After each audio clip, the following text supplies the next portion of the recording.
Why did that turn off? Oh. We'll see if how I'm gonna do this. Anyway, this will just be the story. Um, so yeah, here we are. I'm cleaning up all of her vomit. I'm taking care of her, and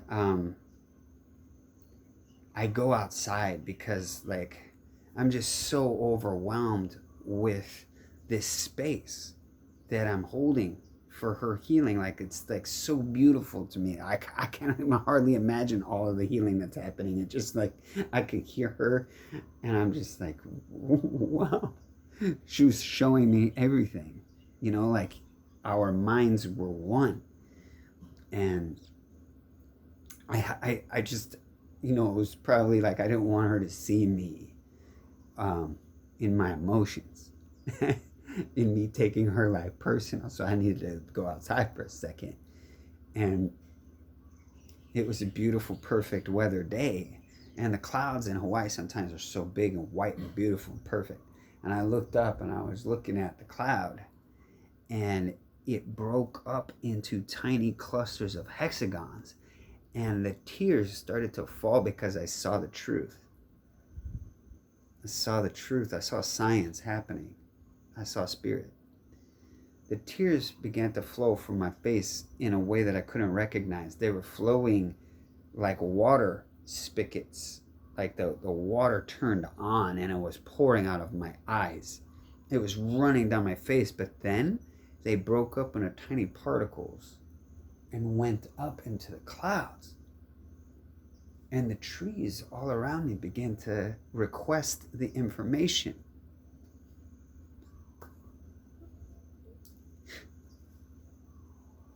Her information. Her healing. And it was so beautiful. The trees were like, hey, we would love to share in this healing process. So we need to absorb her information. So I cried, and the clouds absorbed my tears. When the clouds were charged, when the ionosphere, when we were all working together, the clouds were fully charged, they changed a slight variation of gray. And I was watching this. The clusters of hexagons began to vibrate, and they released, and it began to rain all around me. It was raining. Sun was shining, rain falling all over my bare skin. I had pants on, but I had some white pants on, but no shirt. And the rain touched my body in a way that I had never felt before. And I think I fasted for 8 days total prior to this.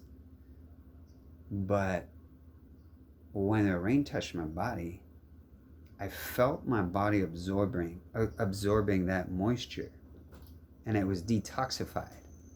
And come on in, baby. And I'm almost finished telling this story, and then we can get back to your homework. So I felt complete. I felt as if the process of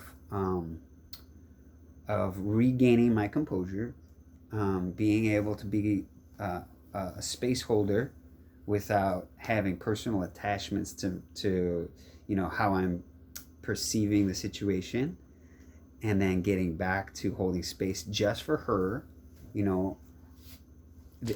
I was there again. But the message was just so overwhelming. I was like, wait, this is what's happening? This is actually what's happening? That's what rain is? That's what the clouds look like? What? And the plants are actually wanting to do this much work with us? And that was probably the biggest shift in my self-awareness. And knowing that you are that privileged will change your reality. You are that privileged, my friends. Everything around you is here to serve you, but so much so that your service is constantly necessary. We are communing. We are one. And when you operate like that, the culture changes. The culture resides inside you, and it does. Anyway.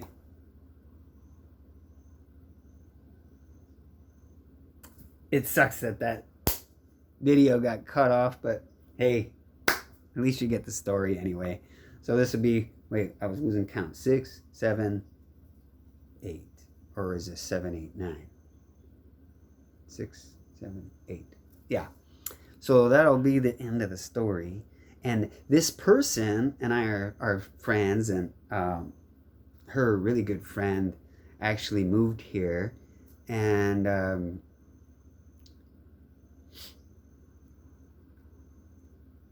that day forward, I really started to see, okay, I'm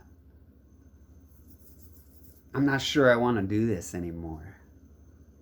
And that was a few years ago. So, like, holding space for people's healing, it comes with a great privilege, but also great responsibility. So that's the other thing too, is a lot of people, they seek out this kind of work because they think they're special or whatever, and they need the, like, I don't know, but don't do it like that. It comes with such great responsibility you can't even imagine. So if you're doing it for others, careful, because you have to really, like, work on yourself. And in order to be there and still hold space in that kind of, because people are really, if people are really coming to you to work on themselves, like, that's just like that's I can't even begin to tell you how much responsibility that is. So yeah, right now and for a while now, I've just been taking care of this guy, and working on myself. And I don't know if I'll ever get back to that kind of stuff. I'm not sure I will. I like communing with my daughter, with the bees. I like cooking for my family. I like playing in the garden. I like playing with my friends, and that's where I'm at. Anyway, it's been fun, been real. I love you. Aloha.